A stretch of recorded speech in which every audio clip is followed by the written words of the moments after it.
Assalamualaikum warahmatullahi wabarakatuh. Ketemu lagi dengan channel Abah Sukarna.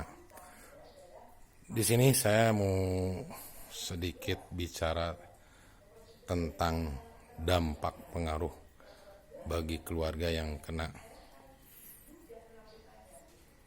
terserang COVID-19. Di antaranya keluarga saya. Ini juga hal luar biasa. Saya tidak akan membahas tentang COVID-19-nya, tapi dampak sosial terhadap masyarakat. Begini, sebelumnya saya perkenalkan dulu. Saya Sukarna punya anak 3. Yang satu, anak yang paling besar itu alhamdulillah ya, sebagai dokter dan dinas di puskesmas. Yang nomor 2 juga sarjana teknik. Yang ketiga masih kuliah. Dalam hal ini istri saya bekerja di rumah sakit di saat mulai ributnya wabah corona. Istri saya tuh betul-betul tugasnya itu selama 1 minggu lah, kurang lebih dari pagi sampai sore, pagi sampai bahkan pulang malam, karena mempersiapkan ruang-ruang isolasi atau bagaimana kontrol-kontrol terhadap orang yang kena penyakit corona, baik ODP, PDP ataupun yang lainnya. Nah, dari situlah mungkin suatu hal terjadi terhadap keluarga saya. Anak saya yang paling kecil kuliah di Surabaya, dia pulang tuh pada waktu itu kurang lebih di akhir bulan. Akhir bulan dia langsung nginap di rumah kakaknya yang dokter itu dan punya keponakan masih usia sekitar 4 tahun. Kurang lebih 1 minggu dia di sana. Karena wabah corona makin rame, makanya anak saya yang kecil itu saya bawa pulang ke Banjarkolot. Memang sih Banjar-Banjar juga, yang satu mungkin di perumahan, anak saya di perumahan, saya bawa ke Banjarkolot. Nah, pada tanggal awal bulan itu anak saya yang kecil ini sakit, ada bintik-bintik merah. Kekhawatiran saya, anak saya itu takut DBD. Sehingga ya sama mamahnya diajak berobat, dan kebetulan ya mamahnya juga orang rumah sakit, jadi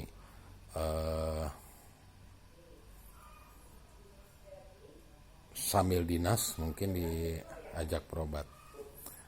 Dan dari berobat itu, karena lagi musim seperti ini, ada prediksi ke arah terjangkitnya COVID-19. Nah, setelah diperiksa mungkin anak saya termasuk PDP, tapi karena waktu itu belum siap juga ruang-ruang karantinanya, sehingga anak saya dikarantina di rumah saja. Dikarantina di rumah. Jadi anak saya istirahat di rumah. Nah, kurang lebih 1 hari 2 hari anak saya itu pulih. Bahkan seperti ya biasalah, normal seperti ini, tidak ada gejala-gejala atau apa, badannya, makannya, kendala-kendala itu tidak ada, kendala orang sakit. Sehingga dikatakan ya, kalau secara kasat mata saya yang tidak tahu kesehatan, anak saya itu sehat. Dan anak saya yang nomor 2, yang laki-laki juga, karena bulan puasa lagi ada corona, mau menjelang bulan puasa corona, sehingga ya dikarantina di rumah. Dan anak saya laki-laki itu kena demam, artinya panas, karena tiap malam itu tidak ada aktivitas, dia tuh cari belut lah, atau ngobor kalau bahasa Sundanya itu. Nah, berapa hari dia ngobor, terserang panas itu, makanya di berobat lagi, mungkin takut apa-apa ya. Akhirnya intinya berarti dua-duanya itu dikatakan PDP, karantina di rumah juga sama. Nah, selama di rumah 2 minggu, anak saya di swab, yang laki yang perempuan, bahkan kami satu keluarga di rapid. Nah, dari keseluruhan itu hasilnya negatif. Cuma satu anak saya yang kecil dinyatakan positif itu pada tanggal 14 malam jam 11, sehingga harus segera masuk rumah sakit.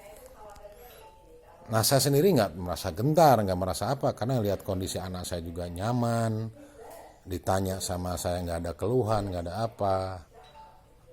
Jadi saya nggak khawatir. Sehingga oke lah, berangkat kita karantina ke rumah sakit. Yang tertinggal itu cuma saya, anak saya laki-laki, istri saya, dan anak saya. Nah, ini anak saya yang perempuan ini yang dinyatakan waktu itu kena COVID-19. Halo Mei. Yuk. Sip, aman-aman kan, gak ada yang dirasakan? Oke. Nah, pada waktu itu saya tanya karena saya nggak merasakan apa-apa, nggak ada keluhan apa-apa, tapi tetap kita harus mengikuti prosedur. Nggak ngikuti prosedur, jadi dalam ini ikuti aja arahan atau aturan pemerintah. Nah, yang jadi masalah setelah anak saya diumumkan oleh Pak Lurah di wilayah saya, di Balai RW namanya, itu berdekatan dengan rumah saya. Di saat itulah mulai perilaku masyarakat itu berubah. Anjuran pemerintah untuk bagaimana membantu orang yang kena dampak corona ini, tapi ini masa terbalik, seolah mereka itu takut dengan adanya seperti itu, sehingga ketemu di jalan pun, ketemu seolah-olah menghindar, termasuk dengan keluarga saya.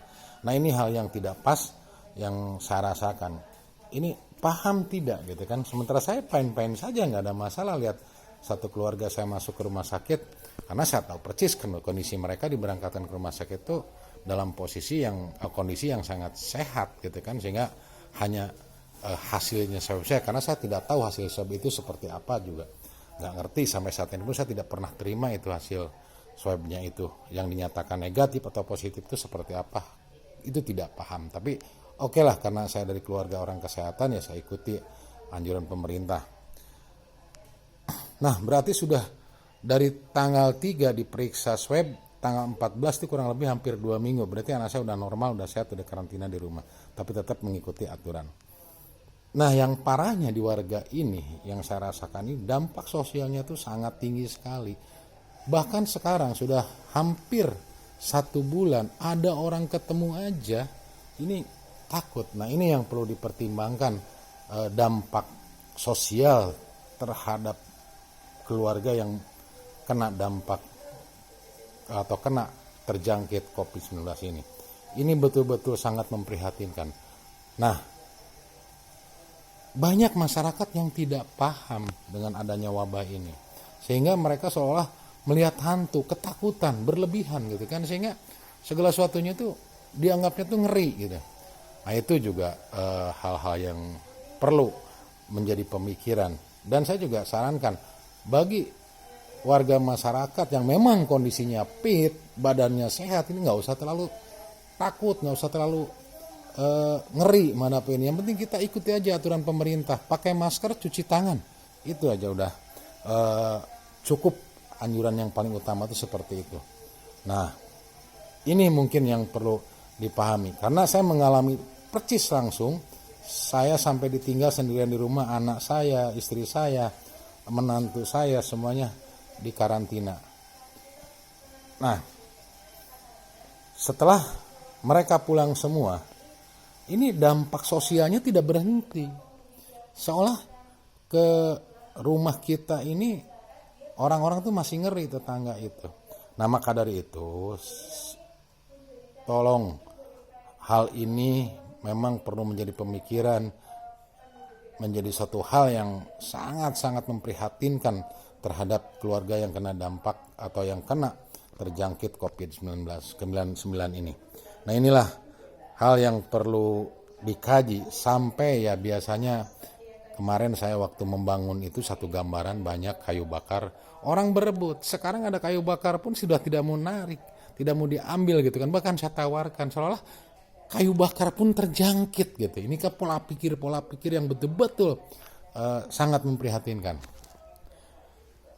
sekarang lagi muncul dari pemerintah anjuran PSBB. Sangat lebih prihatin lagi, warga bertindak yang melebihi jalur, yang melebihi aturan. Mereka, saya yakin tidak paham PSBB itu apa. Karena apa? Yang saya lihat hampir tiap gang ini digemuk, dipatok, bahkan dijaga tidak boleh lewat. Ini menyengsarakan diri masing-masing. Sangat-sangat benar-benar prihatin sekali gitu dengan kejadian seperti. Karena apa? Paham nggak mereka PSBB itu?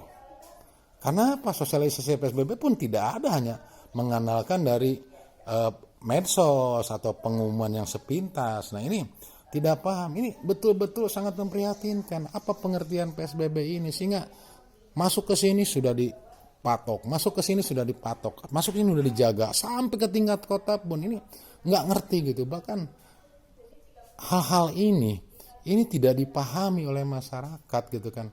Ini sangat-sangat memprihatinkan, betul-betul seolah-olah bahwa di daerah ini tuh sudah dibayangi hantu gentayangan yang namanya corona itu.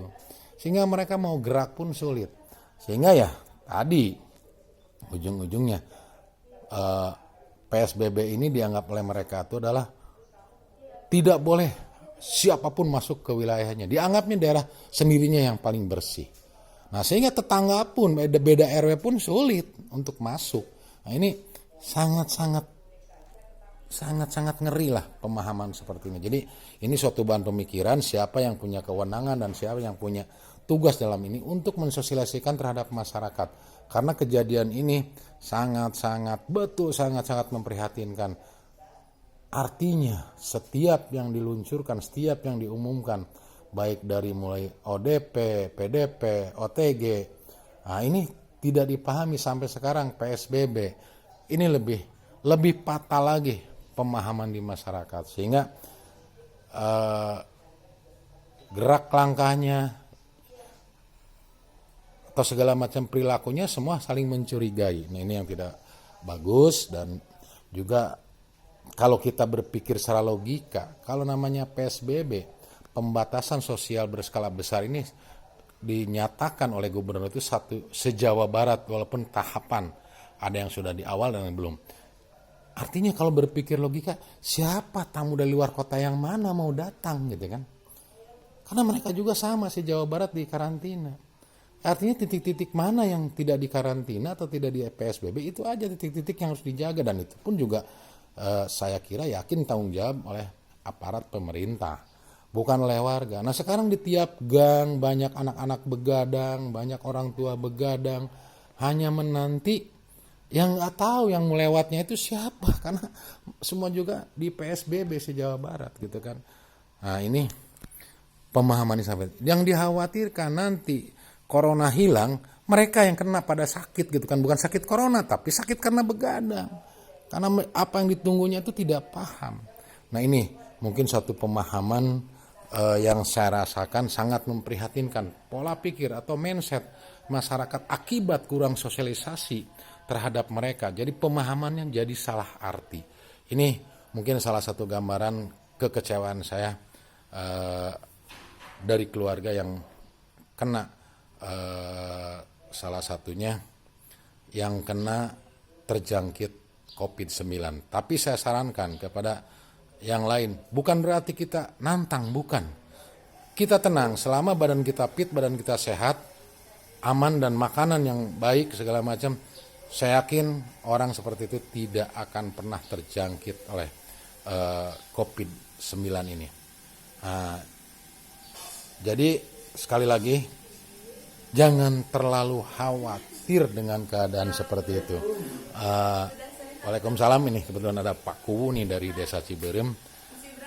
Jangan terlalu takut, jangan terlalu parno, sehingga salah satu penyakit ini dianggapnya tuh bahwa ada hantu yang membayangi. Oke, untuk sementara segitu dulu dari channel Abah Sukarna. Assalamualaikum warahmatullahi wabarakatuh.